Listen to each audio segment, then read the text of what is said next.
Setiap saat kita memperbaiki diri kita, baik sumber berita maupun pembuat berita, penyampai berita, akan memperbaiki pola-pola penyajian, juga dengan cara yang sangat etik dan sangat berestetika. Dengan mengucap Bismillahirrahmanirrahim, atas izin Dewan Pers, uji kompetensi wartawan di Provinsi Sumatera Selatan dengan ini saya nyatakan dibuka. Terima kasih. Assalamualaikum warahmatullahi wabarakatuh.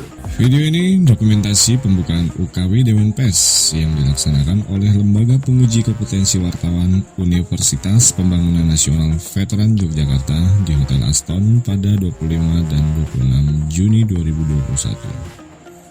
Terdapat 10 materi jenjang madya. Agar tidak membosankan, tiap materi akan kami buat satu episode. Materi tersebut meliputi Kode Unit 2.1, memahami dan memastikan penerapan kode etik jurnalistik dan hukum perundang-undangan terkait pers.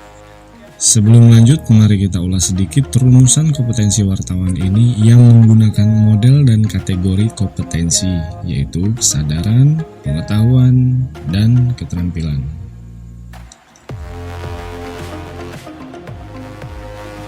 Di materi ini, model dan kategori kompetensi etika dan hukum masuk dalam kelompok kesadaran. Etika dan hukum merupakan dua hal yang saling berkaitan. Etika merupakan tolok ukur sesuatu berdasarkan kesesuaiannya dengan nilai-nilai kebaikan, kesopanan, dan kepantasan. Sementara hukum merupakan penilaian benar atau salah yang umumnya berdasarkan norma tertulis. Ketika hukum hanya dipahami sebagai teknis prosedural dan formal, maka aspek etika sering terlupakan. Ada perbuatan yang dianggap melanggar hukum, tetapi cara etika masih dipersepsikan baik. Dan juga sebaliknya, ada perbuatan yang dianggap melanggar etika, tetapi secara prosedural tidak melanggar hukum. Dua hal ini perlu disinkronkan agar tidak terjadi dualisme antara pemaknaan etika dan hukum. Mari kita lanjut pada soal UKW LPKW UPN Yogyakarta. Namun sebelum itu, jika rekan-rekan sekalian berkenan, mohon dapat men-share video ini agar yang lainnya dan kita semua menebar manfaat. Dan semoga apa yang kita lakukan menjadi ladang jariah di kemudian hari. Amin.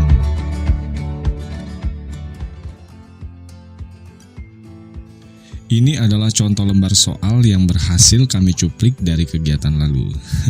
Mudah-mudahan saja pihak UPN tidak keberatan lembar soal ini dibocorkan. Don't try this if you're not an expert. Dalam lembar soal tersebut terdapat 4 pertanyaan terkait hukum peraturan perundang-undangan.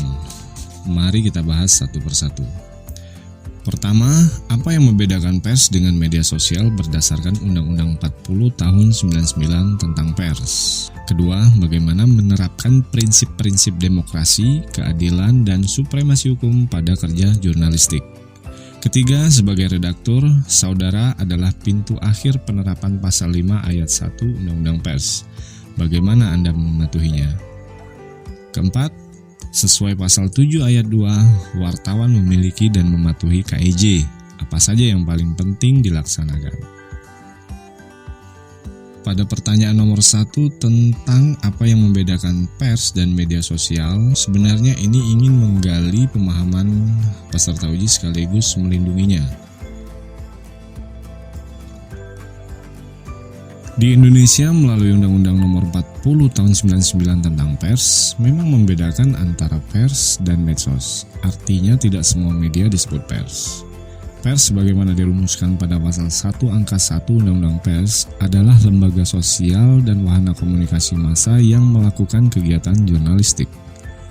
Tidak cukup hanya dengan memahami pasal 1 angka 1 saja, tetapi juga harus berlanjut pada pasal 1 angka 2 dengan definisi perusahaan pers.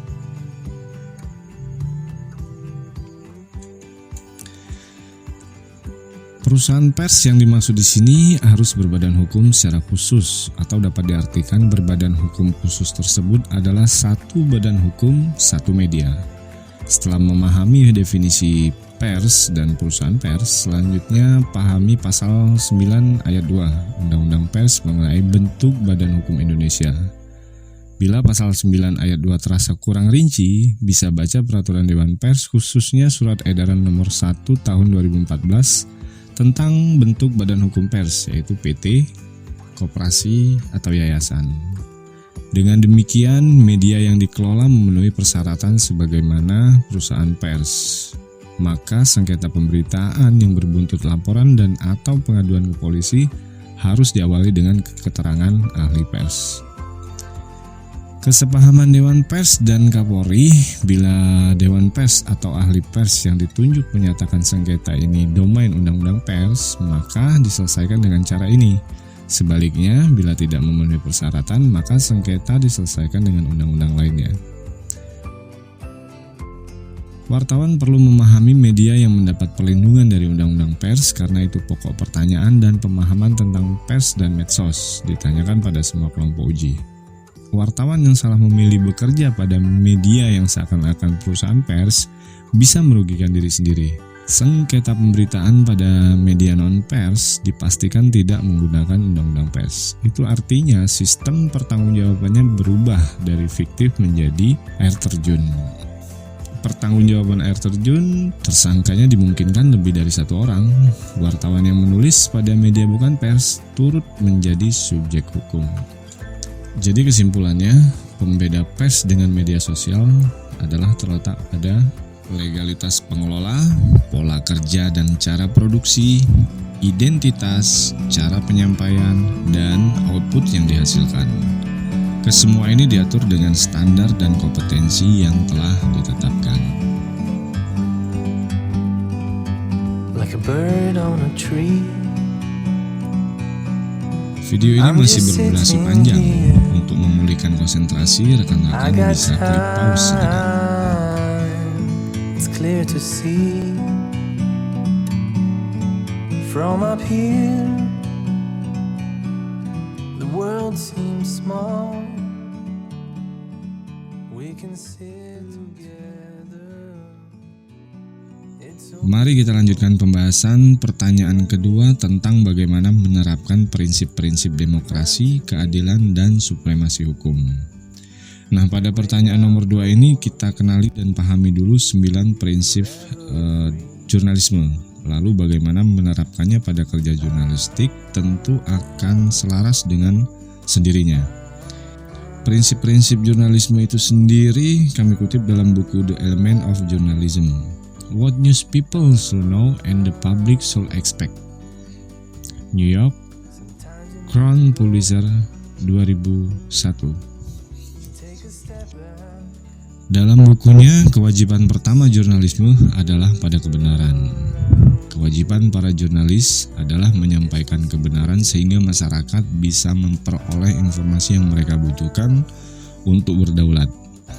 Bentuk kebenaran jurnalistik yang ingin dicapai ini bukan sekedar akurasi, namun merupakan bentuk kebenaran yang praktis dan fungsional. Meski bukan kebenaran mutlak atau filosofis, akan tetapi merupakan suatu proses menyortir atau sorting out yang berkembang antara cerita awal dan interaksi antara publik, pemberi berita, dan jurnalis dalam waktu tertentu. Prinsip pertama jurnalisme mengajarkan kebenaran yang tanpa dilandasi kepentingan tertentu atau disinterested pursuit of truth. Hal ini yang paling membedakannya dari bentuk komunikasi lain. Lalu yang kedua, loyalitas jurnalisme adalah kepada warga atau citizen. Organisasi pemberitaan dituntut melayani berbagai kepentingan konstituennya, lembaga komunitas, kelompok kepentingan lokal, perusahaan induk, pemilik saham, pengiklan, dan banyak kepentingan lain. Semua itu harus dipertimbangkan oleh organisasi pemberitaan yang sukses. Namun kesetiaan pertama harus diberikan kepada warga atau netizen. Ini adalah implikasi dari perjanjian dengan publik. Komitmen kepada warga bukanlah egoisme profesional. Kesetiaan pada warga ini adalah makna dari independensi jurnalistik. Independensi adalah bebas dari semua kewajiban kecuali kesetiaannya terhadap kepentingan publik. Jadi jurnalis yang mengumpulkan berita tidak sama dengan karyawan perusahaan biasa yang harus mendahulukan kepentingan majikannya. Jurnalis memiliki kewajiban sosial yang dapat mengalahkan kepentingan langsung majikannya pada waktu-waktu tertentu. Dan kewajiban itu justru adalah sumber keberhasilan finansial majikan mereka. Agak repot ya. Esensi ketiga, jurnalisme memiliki disiplin verifikasi. Yang membedakannya antara jurnalisme dengan hiburan atau entertainment, propaganda, fiksi, atau seni adalah disiplin verifikasi. Hiburan dan saudara sepupunya infotainment berfokus pada apa yang paling bisa memancing perhatian. Propaganda akan menyeleksi fakta atau merekayasa fakta demi tujuan sebenarnya, yaitu persuasi dan manipulasi. Sedangkan jurnalisme berfokus utama pada apa yang terjadi, seperti apa adanya. Disiplin verifikasi tercermin dalam praktik-praktik seperti mencari saksi-saksi, membuka sebanyak mungkin sumber berita dan meminta komentar dari banyak pihak. Disiplin verifikasi berfokus pada menceritakan apa yang terjadi sebenar-benarnya dalam kaitan dengan apa yang sering disebut sebagai objektivitas dalam jurnalisme. Maka yang objektif sebenarnya bukan jurnalisnya, tetapi metode yang digunakan dalam meliput berita. Ada sejumlah prinsip intelektual dalam ilmu peliputan. Jangan menambah-nambah sesuatu yang tidak ada, jangan mengecoh audiens, bersikaplah transparan sedapat mungkin tentang motif dan metode Anda, lebih mengandalkan pada liputan orisinal yang dilakukan sendiri, dan bersikap rendah hati, tidak menganggap diri paling tahu. Prinsip yang keempat yakni jurnalis harus tetap independen dari pihak yang mereka liput. Dalam hal ini, jurnalis harus tetap independen dari faksi-faksi.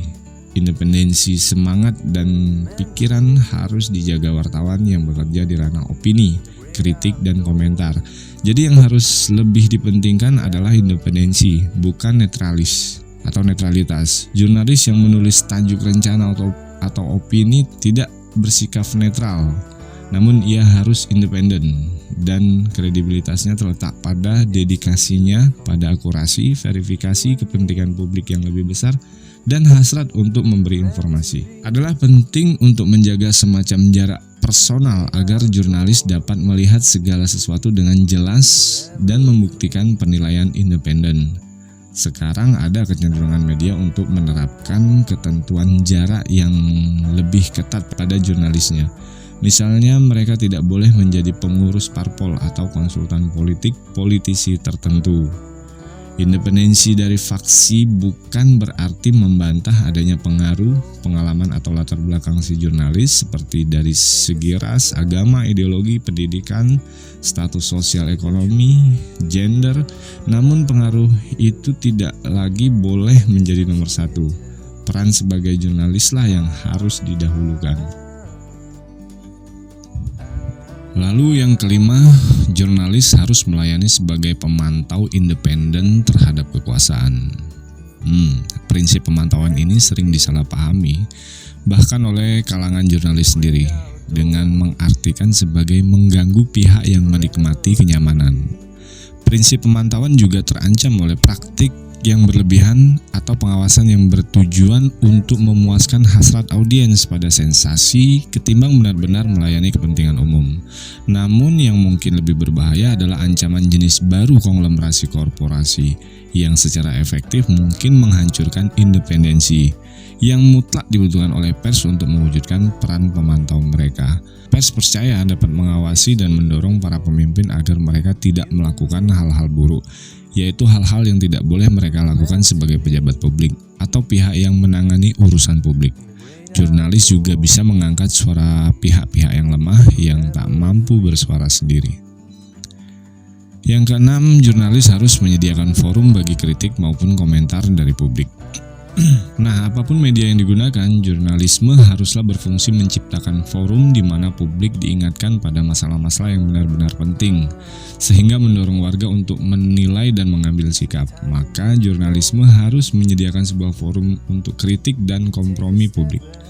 Demokrasi pada akhirnya dibentuk atas kompromi. Forum ini dibangun berdasarkan prinsip-prinsip yang sama sebagaimana halnya dalam jurnalisme, yaitu kejujuran, fakta, verifikasi. Forum yang tidak berlandaskan pada fakta akan gagal memberi informasi kepada publik. Ketujuh, jurnalisme harus berupaya membuat hal yang penting lagi menarik dan relevan. Tugas jurnalis adalah menemukan cara untuk membuat hal-hal penting menjadi menarik dan relevan untuk dibaca, didengar, atau ditonton. Singkatnya, jurnalis harus memiliki tujuan yang jelas, yaitu menyediakan informasi yang dibutuhkan orang untuk memahami dunia dan membuatnya bermakna, relevan, dan memikat. Dalam hal ini terkadang ada godaan ke arah infotainment atau sekedar mencari sensasionalisme. 8. Jurnalis harus menjaga agar beritanya komprehensif dan proporsional. Jurnalisme itu seperti pembuatan peta modern. Ia menciptakan peta navigasi bagi warga untuk berlayar di dalam masyarakat. Maka jurnalis juga harus menjadikan berita yang dibuatnya proporsional dan komprehensif. Dengan mengumpamakan jurnalisme sebagai pembuatan peta, kita melihat bahwa proporsi dan komprehensivitas adalah kunci akurasi. Kita juga terbantu dalam memahami ide keanekaragaman dalam berita. 9. Jurnalis memiliki kewajiban untuk mengikuti suara nurani mereka. Setiap jurnalis dari redaksi hingga dewan redaksi harus memiliki rasa etika dan tanggung jawab personal atau sebuah panduan moral. Terlebih lagi, mereka punya tanggung jawab untuk menyuarakan sekuat-kuatnya nurani mereka dan membiarkan yang lain melakukan hal yang serupa. Agar hal ini bisa terwujud, keterbukaan redaksi adalah hal yang paling penting untuk memenuhi semua prinsip jurnalistik. Gampangnya, mereka yang bekerja di organisasi berita harus mengikuti dan mengakui adanya kewajiban pribadi untuk bersikap beda atau menentang redaktur, pemilik, pengiklan, dan bahkan warga serta otoritas mapan jika keadilan dan akurasi mengharuskan mereka berbuat begitu.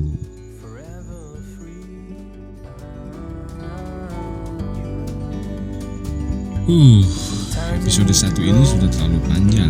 Contoh pertanyaan uji kompetensi 2.1 jenjang madya akan kami lanjutkan pada episode 1.a. Demi perbaikan dan kebaikan yang pada gilirannya nanti menjadikan kita jadi yang terbaik, mohon tulis komentar dan masukannya. Terima kasih telah menonton video yang padat informasi dan penuh kekurangan ini. Sampai jumpa lagi. Salam People Power. To be in the great outdoors, forever free.